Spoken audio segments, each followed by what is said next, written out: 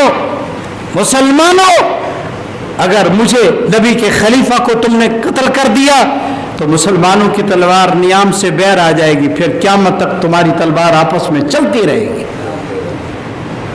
فرمایا ان کی شہادت کے بعد پھر مسلمانوں کی تلوار نیام میں گئی نہیں, مسلمان کو قتل کرتا ہے. یہ سزا ملی.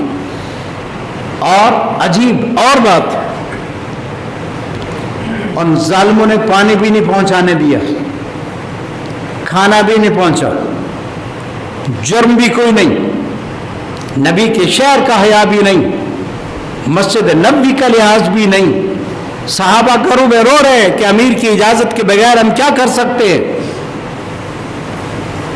3 دن تک آپ کی لاش کو جنازے کے لیے بھی اٹھانے نہیں دیا گیا. استغفر اللہ کو استغفر اللہ. جھوٹے قصے سنتے ہو, واقعات. کیا ساری دنیا میں صرف حضرت حسین مظلوم ہے بس؟ خاندان نبی میں یہ 72 حضرات شہید ہوئے صرف یہ مظلوم ہے؟ نہیں, اور بھی ہیں, یہ بھی ہیں. ان کا بھی تذکرہ عبادت ہے, ان کا ذکر بھی عبادت ہے. کیوں نہیں کرتے ان کا تذکرہ؟ ہمارے گھروں میں 50,000 کے موبائل اور ٹی وی سکرینیں اور 50 روپے کی دین کو سکھانے والی کتاب نہیں ہے. دین کیسے آئے گا؟ 3 دن تک آپ کی لاش کو نہیں اٹھایا گیا, اٹھانے بھی نہیں دیا گیا. بعض کتابوں میں ہے رسول اللہ کی ایک بیوی نے پیغام بھیجا کہ اگر میں باہر نکل آئی تو آسمان سے پتھر تم پر برسیں گے, ہٹ جاؤ, جنازہ پڑھنا ہے. آپ کا کچھ تھوڑے لوگوں نے رات کو جنازہ پڑھا ہے, جنازے پر بھی ظالموں نے پتھر برسائے. استغفر اللہ کہو اللہ کے بندو. پھر آپ کو دفن کرنے کے لیے آپ کو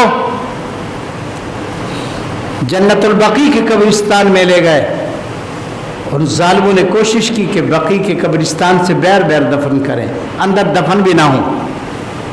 لیکن اللہ کی قدرت, عثمان ابن عفان کو دفن کیا گیا. ان ظالموں نے یہی سوچا کہ ہم نے بیر کرا دیا, جب صبح دیکھا تو وہ جنت البقیع میں تھے. سبحان اللہ. ہے آخری بات کہتا ہوں, تذکرہ کرو نبی کے یاروں کا, پڑھو, سنو. اخبار, میگزین, ڈائجسٹ, ناول, یہ اکثر جھوٹ کا پلندہ ہے. مت پڑھو. ان کو پڑھو جن کے ذکر سے بھی خدا یاد آتا ہے, اور جن کے ذکر کرنے سے جنت ملتی ہے, اللہ راضی ہوتا ہے. بس آخری واقعہ نقل کرتا ہوں, بہت عجیب ہے, توجہ میری طرف. عثمان غنی کی سخاوت کا عالم یہ تھا کہ صدیق اکبر رضی اللہ تعالیٰ کے دور میں گندم کا سلسلہ ختم ہو گیا, قحط پڑ گیا, بہت پریشان تھے کہ کیا کریں. اس پریشانی میں حضرت عثمان بن عفان کو پتہ چلا تو آپ نے فرمایا گھبراؤ نہیں, اللہ انتظام کرے گا. 1000 اونٹ یا 10,000 اونٹ غلے کے آپ نے شام سے منگوائے. سبحان اللہ. تاجر آ گئے, کہا کتنا نفع لوگے؟ 1 پر 2 روپے 3 روپے 4 روپے کتنا لوگے؟ فرمایا مجھے اس سے بھی زیادہ ملتا ہے۔ ان کا کون دیتا ہے؟ کا قرآن کہتا ہے من جاء بالحسنۃ فلہ عشر امثالھا، قرآن کہتا ہے 1 2 اللہ 10 دیتا ہے، مجھے 1 روپے پر 10 ملنے والا۔ میں نے بیچتا، یہ مدینہ کے فقراء کے لیے، غریبوں کے لیے سب خیرات ہے، اتنی زبردست خیرات کی۔ یہاں ہمیں مسجد کا چندہ مانگنا پڑتا ہے، جولی پھیلاتا ہے دے دو، ڈوب مرنے کا مقام ہے۔ اپنے گھروں میں ایسے کرتے ہو؟